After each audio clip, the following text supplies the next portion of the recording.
It's part 2 of the show. I have a game here of so going up against Classic, and so will again win with this very hard to kill style. But I kind of want to just hang with chat. It's kind of what I want to do. Underscores for U's seem good. Trying to think of a word with an underscore in it, again replacing the U, that could be many different words. Because like you don't know what the underscore is.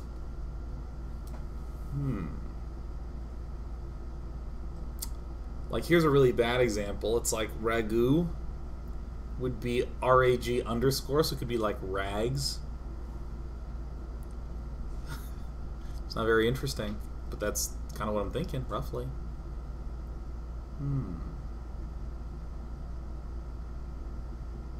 I'm interesting.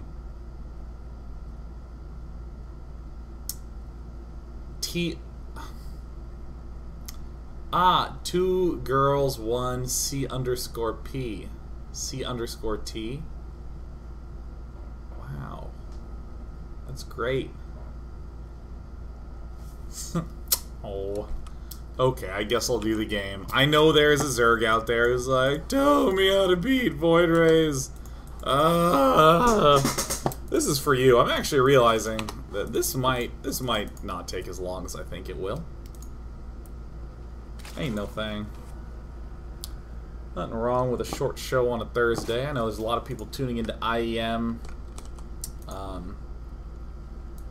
To IEM, how's that pronounced? Is it just Shenzhen? Is that what that it is? Okay. Man, you know what? Look, just like Spell Slingers is out today. It's gonna be much stronger. You should totally watch Spell Slingers. I'm thinking. Makes sense to me. Alright, so do your dirty work. Do the dirty thing. Look at you building your dirty hatches. Oh, look at the brave plays from Sue. Sue's of course gonna go not just double hatch before pool, but double hatch, go to 18 drones, then build a pool on 18. What a bad ass. Spell Slingers, it's out today, man. YouTube.com/geek and sundry. Go to it. Go be in it and with it and around it and of it and in it. Alright, we see Classic doing the same stuff that Protoss players do. Oh, I'm gonna expand. Look at me, I didn't build cannons. Oh, I rushed for Stargates. Yeah, that's fine. Sue going double queen, that's great. We saw that. And it's going to be more or less the same start to the game, where we see the extra pair of queens getting produced on the front lines. A little bit later gas, but we still need to make the same kind of statements. Sue, yes, Sue, can't really afford to get a super fast layer and all these queens. He just cannot spend it. Got to be so careful. Building the spine in each base, it's great, but note that it is not a billion spines in each base.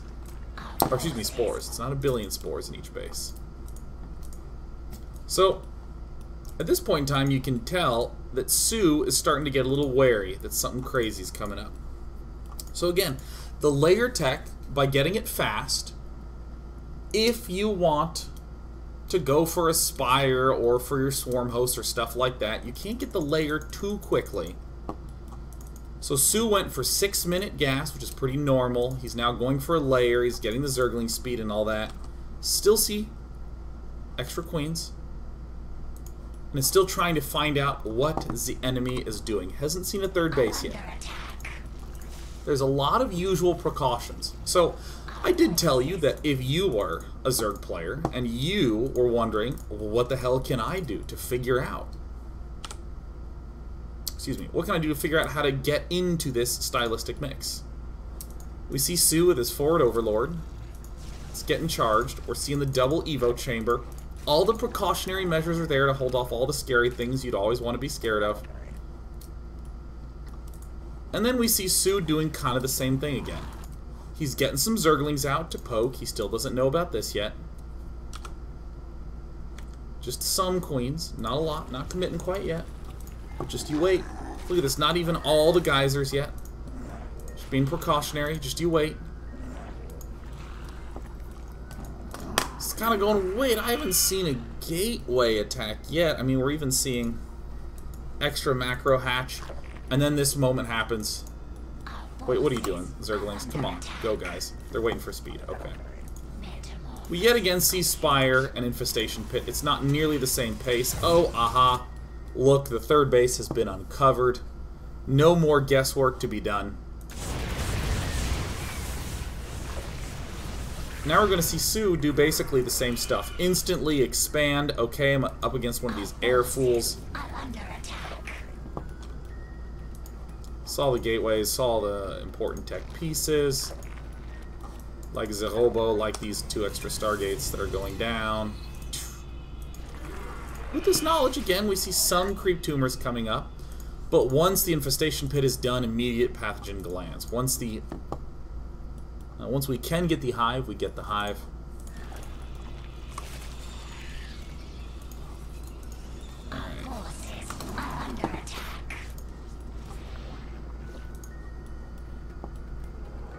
And the mass queens do come up as well. So this macro hatch is actually kind of useful for building extra queens. I mean, you can obviously easily build it at this backside, but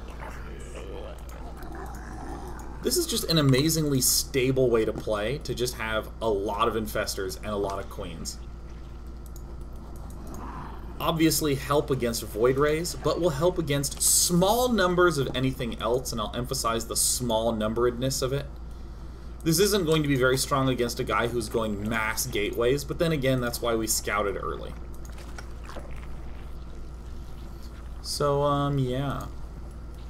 Oh, Threxor's here. What up, Threxor? What's going on, man?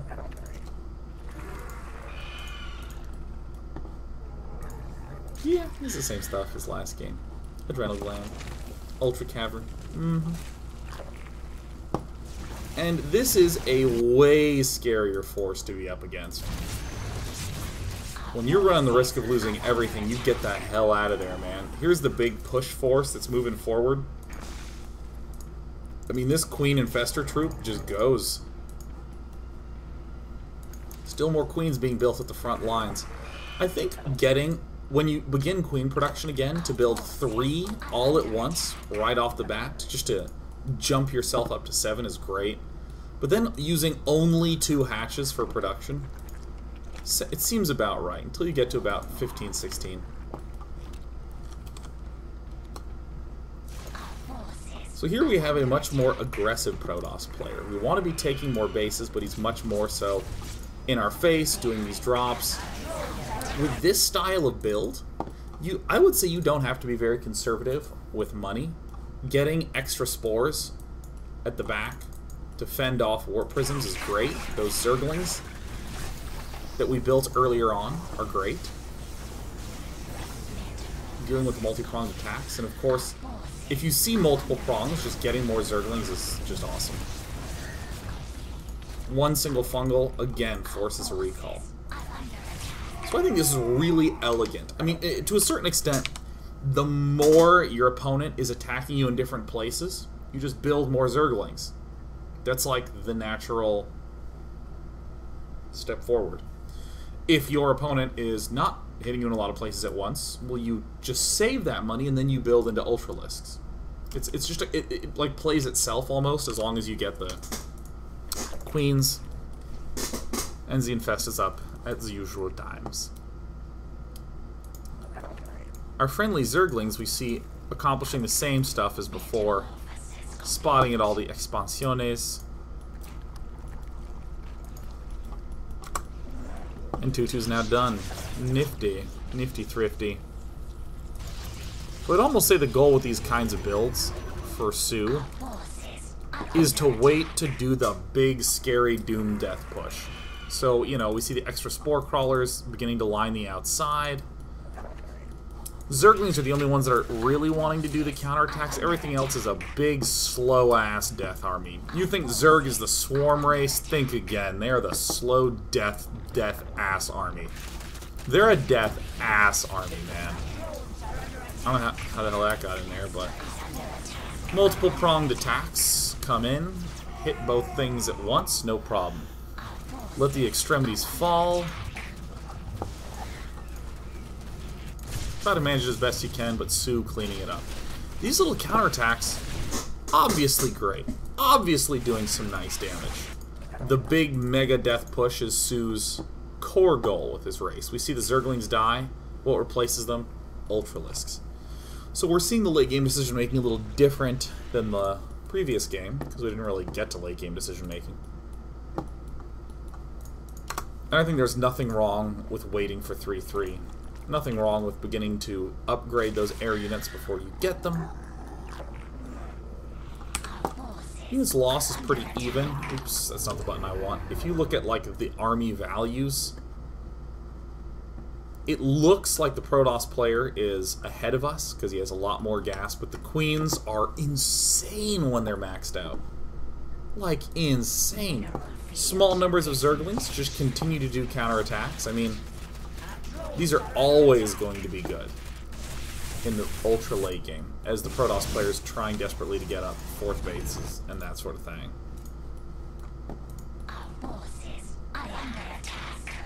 I just think that soO was just not expecting an expand here. I think he would have attacked a lot earlier had he seen that. Whoops. Respire.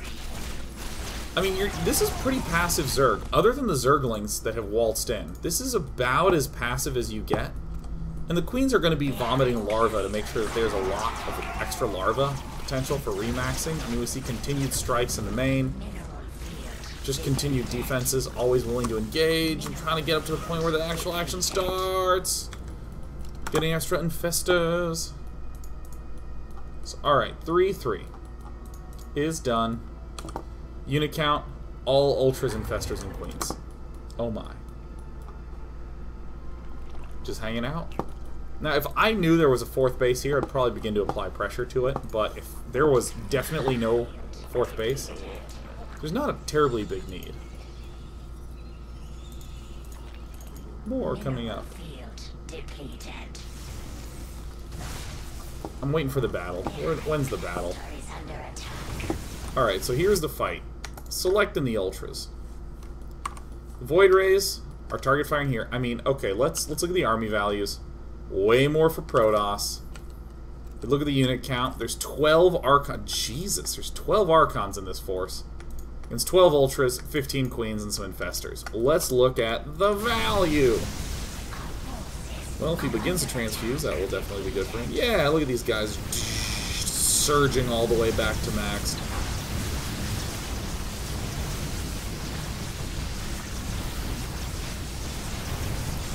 I mean, this is kind of insane. Ultras eventually fell. Void Rays suck against Queens. SU, UUU, underscore, underscore, underscore, CK. And units lost, obviously the Protoss has lost so much more. Remaxing on the Ultralisks. Building the Zerglings. We only really want to remax quickly by building Zerglings. Get a couple of extra troopers out. And the Zerglings are the utility force as we saw last game. Willing to break away, willing to lead in the charge, hit the weakened locations. The Zerglings function like zealots in Zerg vs. Protoss. The Queens and the Ultras and the Infestors all stay together, but the Zerglings are the ones willing to break off from the pack. You know what they do, like zealots against Protoss? Excuse me, zealots against Terran? Where the Protoss will send a huge army forward and counterattack with a small number of zealots. Or slip a few zealots in the worker line. That's basically what we're seeing here.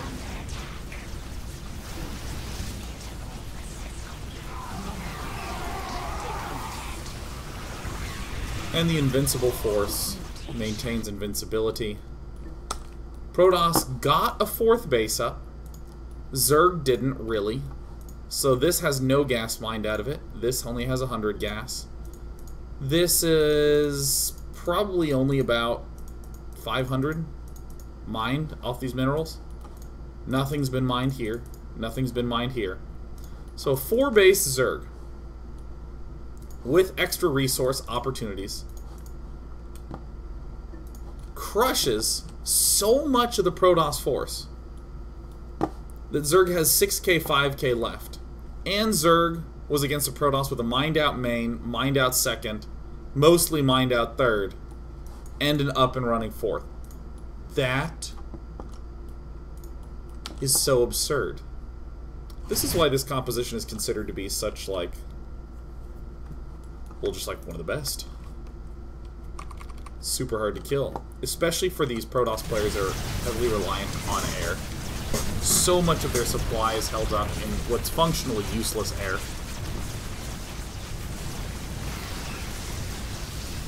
And the Queen Transfuse is one of the best abilities in the game. Heal that one. Oh, is it all out of energy? Okay. So sexy. So, for some reason, I thought that was going to take more time to talk about than I thought it would. But the important thing is that there's all the safety mechanisms that we saw in this game, getting the Roach Warren up, getting the lair before the upgrades, kind of holding back, checking. And then once the third scene, that's when the queens get start getting pumped out. That's when we start to see the pathogen glands and the infestors come out, the instant tech to hive, and then we end up with this sort of very temporary queen infestor mix that seems to hold off most anything.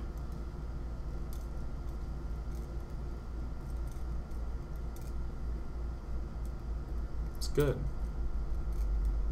You know, I guess we're just gonna take questions now, and then I guess instead of a part 3, we'll just hang out. I guess. You know what?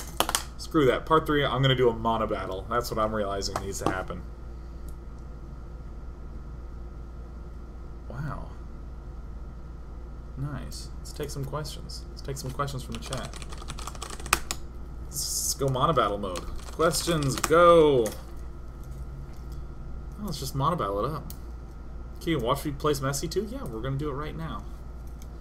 So Doherty says, Dana, instead of using Archons, would have been better for Classic to use Templars to feed back the Queens. Maybe? Because if you feed back the Queens, first of all, you're up against 15 Queens, so you're going to need a lot of Templar for feedbacking. And then you don't really have any damage output against the Ultras. I mean, I don't know. I mean, I guess maybe you can do that. I don't really know how it would work. I don't know. Let's give it a shot. Let's give it a shot. I'm going to load it up right now. Replays. Arcade.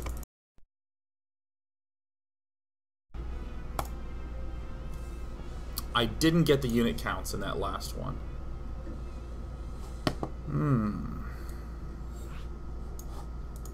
Alright, let me start the game. Fruit of the Demon, in the meantime, says we do not recommend using this style if Protoss didn't go for Stargate.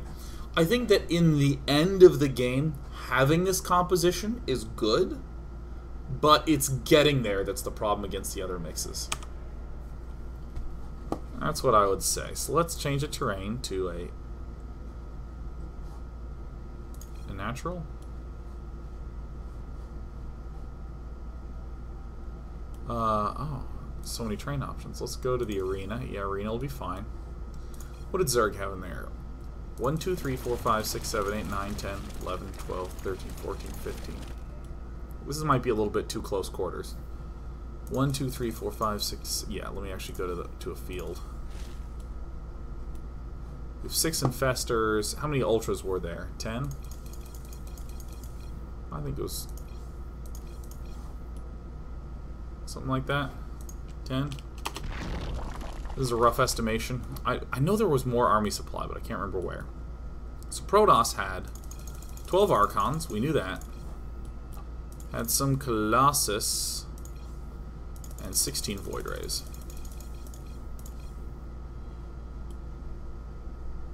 And I guess some Zealots in there. Rinkety dink. All right, well, let's see who wins this. It's kind of weird to have to control both armies. Oh shit! I have the health bars turned off. No!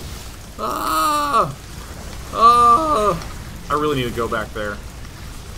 Turn the health bars. Oh, this is a massacre. Alright, guys, look. If you don't have health bars on and you can't see what's transfused and everything's not hotkeyed, and you're controlling both armies, you're going to get slaughtered. Who... I'm going to reload back to that point in the game and find out what the exact numbers were, because I gave Protoss like 40 more supply. I was doing something very wrong in the setup there. That was amazing. That was an amazing disaster. Alright, cool. Take some more questions till we get back there. That was amazingly one-sided. That was so funny. Okay.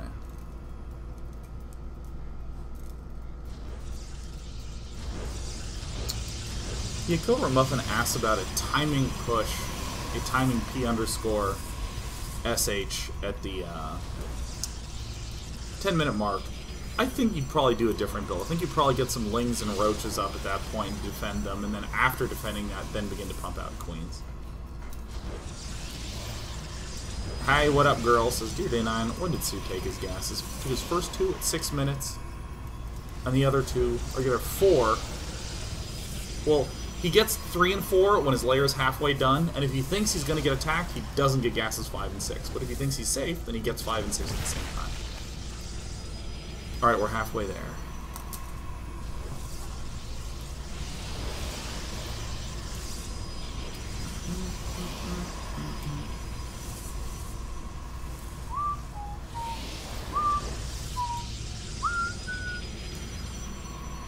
So Baker says, Day 9, where does a Protoss go when he realizes that an Infestor Ultra Death Army is brewing? I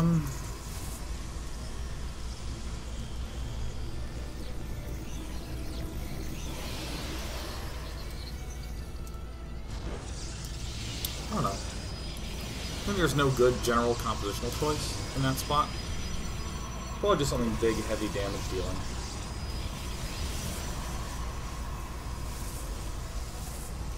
You're probably just like an Immortal Archon. I think Storm would be useful. Storm and Templar. I think the biggest thing is not the Void Rays. That's probably the biggest thing, is not the Void Rays. Carriers would also be fantastic, as Black Ratters brings up.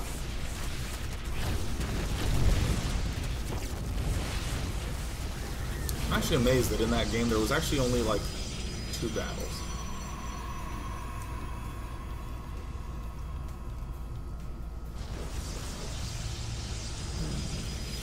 Would Tempest have made a big difference? Tempest would have caused you to lose much, much, much, much sooner. Alright, let's get these numbers written down.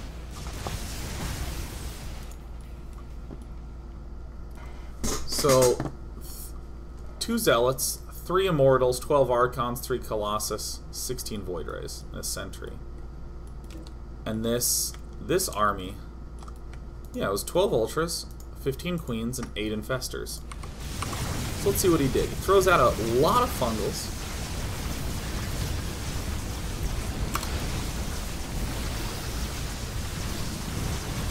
And you gotta target fire fast in these battles, man. I actually did a dumb thing. I was gonna go to the HOTS unit tester to test this out, which is exactly what you should do. But I physically can't test it because I would need to be playing the Zerg, throwing down transfuses, and fungal growths. And as the Protoss, I would need to be feedbacking. And I can't do both of those at the same time. So, I would say to you, you should go test that. Let's take one more, and then let me get some people and let's play a mono battle. Seems pretty fun.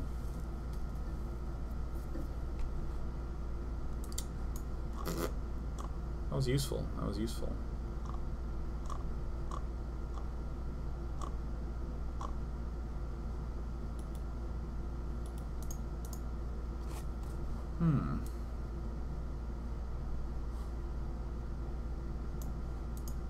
Oh, from Worker. This is Day 9. You noted that this is a more passive Deathball Zerg style. I usually play an aggressive harassment of death style. Sudden violent muta switches. How would you... Any tips for making transition to this style? Yeah, I think the big thing is to be very deliberate with the Zerglings. in the early and mid game, your Zerglings are trying to like poke and see what's up and get information and to cover stuff. And then once you're like safe and secure and you're in the late game, that's when they can break off and deal big harassment damage. Don't get too many Zerglings, but just get some Zerglings and let them do counterattacky things. Other than that, man, just do it. Do it! Don't attack. wait, hang out. That'd probably be the biggest one. Alright. I'll put on subscribers mode. And, we're going to be taking some people and we're going to do a mono battle. Go ahead and type your name and StarCraft 2 ID. Let's take some